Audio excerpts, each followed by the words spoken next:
Quelles sont ces innovations qui bouleversent le marché des ressources humaines? Pourquoi le marché s'emballe-t-il autour de ce concept d'innovation RH? Et enfin, comment les DRH peuvent-ils intégrer ces innovations dans leur stratégie? Aux côtés d'Alexandre Pachulski, cofondateur de Talentsoft, et de Selim Saadi, cofondateur de Nape Agility, bienvenue dans la deuxième émission de DIDH, des innovations et des hommes.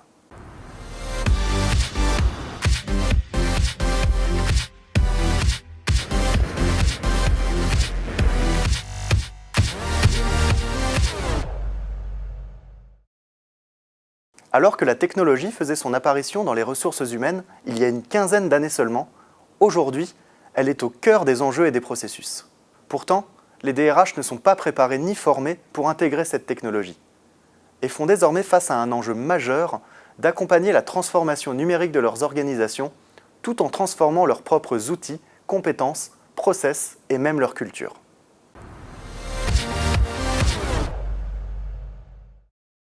Alexandre Pachulski de Talentsoft, bonjour. Bonjour. Selim Saadi de Nape Agility, bonjour. Bonjour. Merci à tous les deux d'être avec nous aujourd'hui. Donc, une première question pour Alexandre.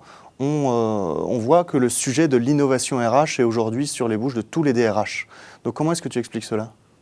En fait, les RH ont en charge le développement, la performance, l'engagement, la satisfaction des collaborateurs. Et aujourd'hui, on est obligé de noter un énorme décalage entre les attentes, comportements, usages des individus dans la société et des collaborateurs dans l'entreprise, parce que l'entreprise est vraiment très en retard par rapport à l'usage notamment du digital.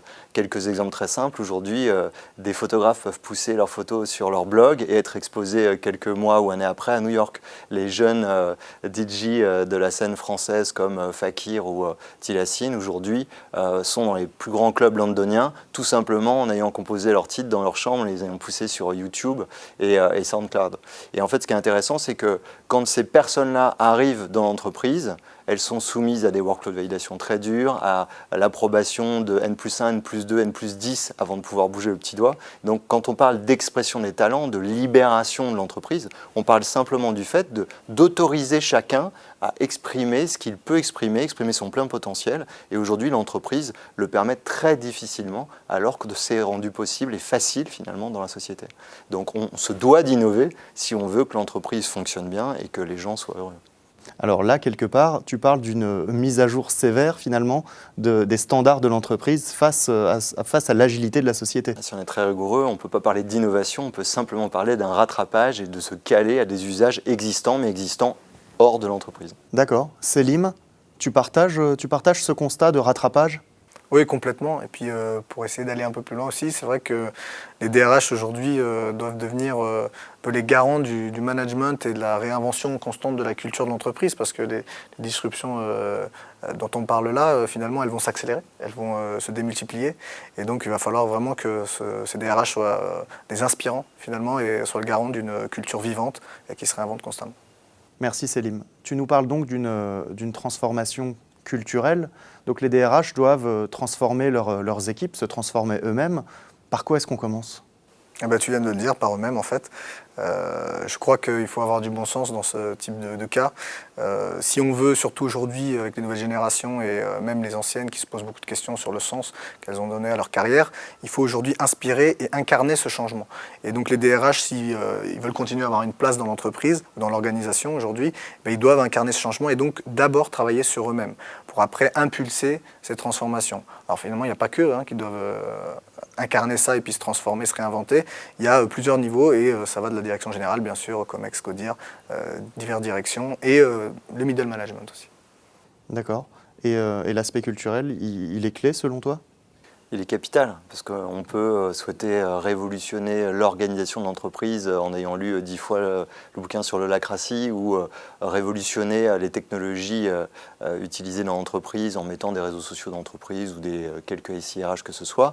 Si les mentalités n'évoluent pas, si le rapport au pouvoir n'évolue pas vers un rapport à l'influence, si justement la confiance dont on parlait tout à l'heure et la prise de responsabilité accordée à chaque collaborateur et pas acceptée par les dirigeants qui doivent finalement un peu lâcher les rênes et confier plus exactement les rênes de l'entreprise à tout le monde et distribuer l'autonomie, la responsabilité et les décisions, on peut mettre encore une fois tous les outils du monde en place, ça ne servira strictement à rien. Donc la culture, c'est un levier central de la transformation de l'entreprise. Donc la culture comme clé pour passer du produit à l'usage? Oui, parce qu'encore une fois, l'usage part d'une autorisation laissée à chacun de faire différemment. Donc c'est à ce moment-là que les usages peuvent vraiment changer. Très bien, merci Alexandre. Donc sur ce sujet des innovations, justement, il y en a de plus en plus et c'est Alexandre qui va ce mois-ci nous présenter la chronique innovation.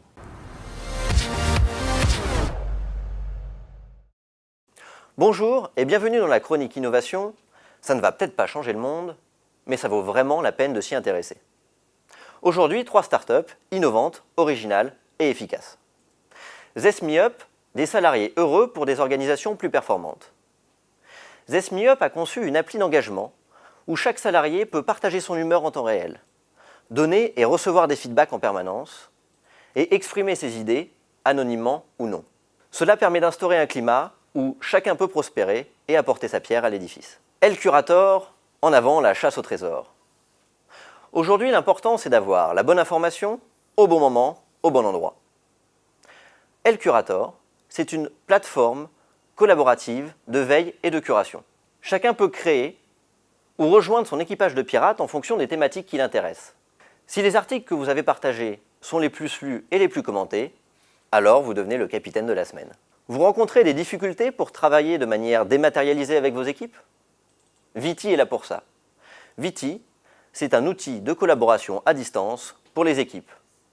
Vous entrez en réunion virtuelle avec un objectif, vous sortez enfin avec un résultat. Et voilà, c'est déjà la fin.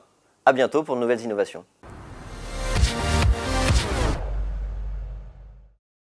Alexandre, on le voit, beaucoup d'innovations qui sont en train d'inonder le marché. Comment est-ce qu'on peut arriver à toutes les coordonner ? Alors, ce qui est intéressant, c'est que chaque innovation en soi peut être mise en place relativement facilement. Par exemple, si on prend sur le recrutement et l'usage vraiment de plus en plus répandu de la cooptation en permettant à chacun de tirer profit de ses réseaux sociaux personnels pour le bénéfice d'entreprise ou refondre la formation, par exemple, en permettant à chacun de pousser des vidéos sur un outil et de les partager avec ses pairs, ou évidemment les évaluations qu'on appelle le social feedback, où chacun va faire un retour sur ses pairs. Tout ça est relativement facile à mettre en place, mais si on ne coordonne pas chaque innovation avec l'autre, ça ne sert strictement à rien. Ce qui compte aujourd'hui, c'est l'intégration de toutes ces innovations au sein d'une nouvelle politique RH pour que, par exemple, les évaluations à 360 degrés viennent irriguer les revues de talent. Que les revues de talent faites différemment aient aussi un impact sur le processus de rémunération, ainsi de suite. Donc ce qui compte finalement, c'est vraiment d'avoir un système RH intégré qui va permettre de vraiment transformer la RH au sein de l'entreprise. Ça a l'air un peu compliqué tout ça. Pas si on regarde justement ce qui se fait dans la société, dans la vie de tous les jours, et qu'on essaye de se dire finalement qu'est-ce que les collaborateurs, même qu'est-ce que les candidats ont l'habitude de faire, et essayons d'appliquer ça au sein de l'entreprise, encore une fois, en libérant les verrous qui peuvent bloquer les évolutions et les innovations dont on parle. Alors, on parle donc d'expérience candidat, collaborateur. Célim, c'est un peu ton sujet. Donc, comment est-ce que tu relis ça justement à toutes les innovations qui arrivent ? Je pense que déjà, il faut beaucoup travailler sur les postures. Nous, chez Nepagility, on travaille sur les postures individuelles, la culture personnelle, pour pouvoir justement emmagasiner toutes ces datas, toutes ces nouvelles technologies et savoir comment les utiliser, l'usage dont on parlait. Alors, quand tu parles de posture ? Quand je parle de posture, c'est-à-dire des postures agiles, on va dire, qui permettent, par exemple, aujourd'hui, tu parlais de la formation, au lieu d'apprendre du savoir, on va plutôt apprendre à apprendre. Donc apprendre à se réinventer. Et donc ça, c'est quelque chose qui permet d'absorber ou d'utiliser une nouvelle technologie ou un nouvel outil, de le tester très rapidement et de savoir est-ce qu'on va l'utiliser ou pas. Je pense que dans l'expérience collaborateur aujourd'hui que les DRH ou d'autres doivent proposer à l'entreprise, il faut qu'il y ait une forme de simplicité, d'épuration peut-être, même si le terme est un peu fort, mais c'est ça. C'était, je crois, Léonard de Vinci, notre cher ami, qui disait la simplicité et la sophistication suprême. Je pense qu'aujourd'hui, en termes d'usage, Apple nous a montré la voie, en tout cas sur ce créneau-là, et donc l'expérience collaborateur, toutes les expériences doivent être un prolongement en fait naturel et ne doivent plus être processées à des milliers de niveaux. D'accord. Ça implique quand même, vous êtes d'accord tous les deux, que les innovations, à un moment donné, soient connectées techniquement d'une manière ou d'une autre. Ah oui, je pense qu'une innovation, encore une fois, isolée ne sert à rien puisque dans la vie de tous les jours, les applications communiquent de plus en plus les unes avec les autres. Donc ce qui compte justement, c'est ces fameuses API, en gros ces moyens de communication des différentes applications qui vont permettre à la fin d'avoir un édifice cohérent et qui va permettre d'avoir une expérience utilisateur extrêmement fluide pour chacun. Ouais. Très bien, merci Alexandre. Ouais, et ça me fait penser à un usage simple pour les collaborateurs. On parle d'expérience donc collaborateur. Je pense qu'il va falloir aller vers une épuration, même si le terme est fort, vers quelque chose de très simple, d'intuitif, de naturel, une prolongation d'expérience ou des collaborateurs en eux-mêmes. Et donc là, on ne va pas jusqu'aux objets connectés ou à les hommes un peu bioniques, mais voilà, je pense qu'il va falloir créer quelque chose d'homogène, de fluide. Et ça va faciliter beaucoup le travail. Notamment, je pense aux nouveaux outils de messagerie qui sont importés maintenant dans l'entreprise beaucoup plus fort qu'à une certaine époque, quand c'est l'entreprise qui avait un impact sur les collaborateurs. Là, c'est plutôt l'inverse, c'est inversé. Et donc, je pense qu'à terme, on arrivera sur des outils très ouverts finalement. Donc là, on parle des Yammer, des Slack, des outils de cette génération. Etc. Toutes les choses qu'on peut retrouver dans un smartphone. Merci Alexandre Pachulski de Talentsoft. Merci Selim Saadi de Naip Agility. C'était un plaisir de vous avoir aujourd'hui. Et on retrouve tout de suite Boris, notre philosophe maison, pour la conclusion du mois. Pendant des décennies, les ressources humaines ont essentiellement consisté à gérer l'humain, perçu comme un objet à l'intérieur de l'entreprise, à côté d'autres types de ressources qui étaient les ressources immobilières, les ressources financières, et ainsi de suite. C'est ce qu'on appelle en philosophie la réification, c'est-à-dire le fait de réduire un sujet à un objet.